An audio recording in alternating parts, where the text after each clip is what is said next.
Musa memanggil seluruh orang Israel berkumpul dan berkata kepada mereka, "Dengarlah, hai orang Israel, ketetapan dan peraturan yang pada hari ini kuperdengarkan kepadamu, supaya kamu mempelajarinya dan melakukannya dengan setia.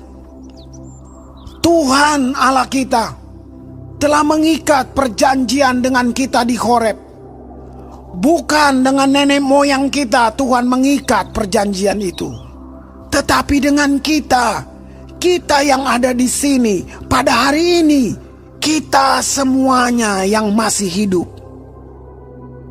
Tuhan telah bicara dengan berhadapan muka dengan kamu di gunung dan di tengah-tengah api. Aku pada waktu itu berdiri antara Tuhan dan kamu untuk memberitahukan firman Tuhan kepadamu. Sebab kamu takut kepada api dan kamu tidak naik ke gunung, dan ia berfirman, Akulah Tuhan Allahmu yang membawa engkau keluar dari tanah Mesir, dari tempat perbudakan. Jangan ada padamu Allah lain di hadapanku. Jangan membuat bagimu patung yang menyerupai apapun, yang ada di langit di atas, atau yang ada di bumi di bawah, atau yang ada di dalam air di bawah bumi. Jangan sujud menyembah kepadanya atau beribadah kepadanya, sebab aku Tuhan Allahmu adalah Allah yang cemburu, yang membalaskan kesalahan bapa kepada anak-anaknya, dan kepada keturunan yang ketiga dan keempat dari orang-orang yang membenci aku. Tetapi aku menunjukkan kasih setia kepada beribu-ribu orang, yaitu mereka yang mengasihi aku dan yang berpegang pada perintah-perintahku. Jangan menyebut nama Tuhan Allahmu dengan sembarangan, sebab Tuhan akan memandang bersalah orang yang menyebut namanya dengan sembarangan. Tetaplah ingat dan kuduskanlah hari Sabat, seperti yang diperintahkan kepadamu oleh Tuhan Allahmu. 6 hari lamanya engkau akan bekerja dan melakukan segala pekerjaanmu. Tetapi hari ketujuh adalah hari Sabat Tuhan Allahmu. Maka jangan melakukan sesuatu pekerjaan, engkau atau anakmu laki-laki, atau anakmu perempuan, atau hambamu laki-laki, atau hambamu perempuan, atau lembumu, atau keledaimu, atau hewanmu yang manapun, atau orang asing yang di tempat kediamanmu, supaya hambamu laki-laki dan hambamu perempuan berhenti seperti engkau juga. Sebab haruslah kau ingat bahwa engkau pun dahulu budak di tanah Mesir, dan engkau dibawa keluar dari sana oleh Tuhan Allahmu dengan tangan yang kuat dan lengan yang teracung. Itulah sebabnya Tuhan Allahmu memerintahkan engkau merayakan hari Sabat. Hormatilah ayahmu dan ibumu, seperti yang diperintahkan kepadamu oleh Tuhan Allahmu, supaya lanjut umurmu dan baik keadaanmu di tanah yang diberikan Tuhan Allahmu kepadamu. Jangan membunuh, jangan berzina, jangan mencuri, jangan mengucapkan saksi dusta tentang sesamamu, jangan mengingini istri sesamamu, dan jangan menghasratkan rumahnya, atau ladangnya, atau hambanya laki-laki, atau hambanya perempuan, atau lembunya, atau keledainya, atau apapun yang dipunyai sesamamu. Firman itulah yang diucapkan Tuhan kepada seluruh jemaahmu dengan suara nyaring di gunung. dari tengah-tengah api, awan, dan kegelapan, dan tidak ditambahkannya apa-apa lagi. Ditulisnya semuanya pada 2 loh batu, lalu diberikannya kepadaku. Ketika kamu mendengar suara itu dari tengah-tengah gelap gulita, sementara gunung itu menyala, maka kamu, yakni semua kepala sukumu dan para tua-tuamu, mendekati aku dan berkata, "Sesungguhnya Tuhan Allah kita telah memperlihatkan kepada kita kemuliaan dan kebesarannya, dan suaranya telah kita dengar dari tengah-tengah api. Pada hari ini telah kami lihat bahwa Allah berbicara dengan manusia, dan manusia itu tetap hidup. Tetapi sekarang, mengapa kami harus mati? Sebab api yang besar ini akan menghanguskan kami apabila kami lebih lama lagi mendengar suara Tuhan Allah kita. Kami akan mati. Sebab makhluk manakah yang telah mendengar suara dari Allah yang hidup, yang berbicara dari tengah-tengah api seperti kami dan tetap hidup? Mendekatlah engkau dan dengarkanlah segala yang difirmankan Tuhan Allah kita. Dan engkaulah yang mengatakan kepada kami segala yang difirmankan kepadamu oleh Tuhan Allah kita. Maka kami akan mendengar dan melakukannya.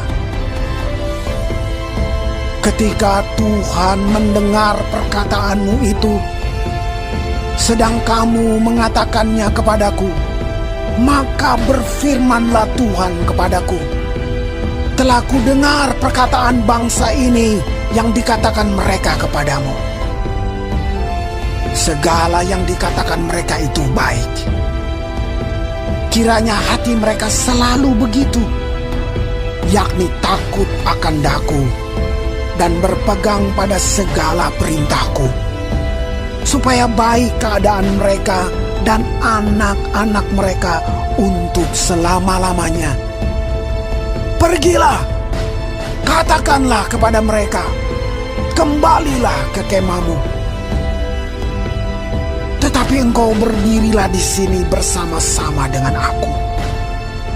Maka aku hendak mengatakan kepadamu segenap perintah, yakni ketetapan dan peraturan yang harus kau ajarkan kepada mereka, supaya mereka melakukannya di negeri yang kuberikan kepada mereka untuk dimiliki. Maka lakukanlah semua itu dengan setia, seperti yang diperintahkan kepadamu oleh Tuhan Allahmu. Janganlah menyimpang ke kanan atau ke kiri. Segenap jalan yang diperintahkan kepadamu oleh Tuhan Allahmu haruslah kamu jalani, supaya kamu hidup dan baik keadaanmu serta lanjut umurmu di negeri yang akan kamu duduki.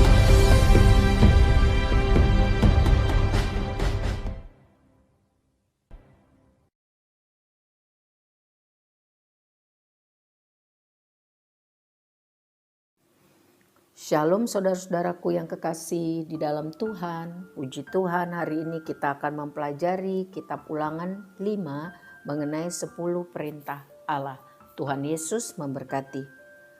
Orang Israel memiliki perjanjian dengan Tuhan. Mereka dipilih menjadi umatnya. Dan Musa memerintahkan mereka untuk mendengar, mempelajari, dan menaati perintah Tuhan. Saat ini kita sebagai orang percaya kepada Kristus, karena anugerahnya kita dipilih menjadi umatnya. Kita pun harus sungguh-sungguh mendengar firman Tuhan setiap hari, mempelajarinya dengan sungguh dan melakukan, menaati peraturan-peraturannya. Tuhan tidak mau kita hanya ritual beribadah KTP saja sebagai orang percaya. Tuhan mau kita mengasihi Dia dengan sungguh-sungguh. Tuhan tidak mau ada sesuatu atau apapun juga yang menjadi prioritas kita yang utama selain Dia. Mari kita memeriksa hidup kita. Apakah Tuhan itu yang utama di dalam hidup kita? Apakah menyenangkan hati Tuhan itu adalah hal yang prioritas di dalam hidup kita? Kalau ya, bagus, lanjutkan. Hidup kita adalah hidup yang menyenangkan Tuhan. Tetapi kalau tidak, mari kita bertobat dan jadikan Tuhan yang utama di dalam hidup kita. Apapun yang kita kerjakan, biar itulah standarnya menyenangkan hati Tuhan. Selanjutnya di ayat 11, kita diajar bahwa tidak boleh menyalahgunakan nama Tuhan dengan cara menyebutnya dengan sia-sia atau tidak layak. Kita diperintahkan untuk memakai nama Tuhan, memberi kemuliaan namanya untuk memuji-muji Dia. Itu yang seharusnya. Di ayat 16 mengenai menaati dan menghormati orang tua. Catat juga di dalam Efesus 6. Bagaimana seseorang yang percaya harus belajar sungguh-sungguh berusaha menaati dan menghormati orang tua. Kita menaati orang tua yang berada di dalam Tuhan, artinya perintahnya sesuai firman Tuhan. Tetapi kita harus menghormati orang tua kita walaupun mereka bukan orang percaya. Standar atau patokannya adalah tidak melanggar firman Tuhan. Cara kita bicara, cara kita memperhatikan, cara kita memberi waktu kita, itu adalah bentuk penghormatan kepada orang tua. Bahkan walaupun orang tua kita sudah meninggal, kita dapat menghormati orang tua kita dengan cara hidup yang benar, agar nama baik orang tua kita tidak tercoreng, supaya kita membawa kemuliaan bagi nama Tuhan. Selanjutnya mengenai membenci orang. Tetapi aku tidak membunuh orang. Yesus menjelaskan bahwa kemarahan yang penuh adalah kebencian dan itu melanggar perintah Tuhan. Tuhan mengajarkan kita untuk mampu mengampuni, memaafkan orang yang bersalah kepada kita. Karena kita pun orang yang penuh kesalahan dan perlu pengampunan. Biasanya iri hati adalah penyebab kebencian. Kita iri karena kita tidak merasa cukup. Kita lupa bersyukur bahwa Tuhan sudah memberikan yang terbaik buat kita, yaitu pengampunan dosa, keselamatan, dan hidup kekal melalui Yesus Kristus Tuhan kita. Apapun yang di dunia ini sementara. Tetapi orang-orang yang percaya kepada Tuhan akan mendapat sesuatu yang kekal, yaitu hidup di sorga, berbahagia selama-lamanya dengan Tuhan. Kiranya hal ini membuat kita menjadi kuat, sadar, dan mudah mengucap syukur atas kasih setia Tuhan.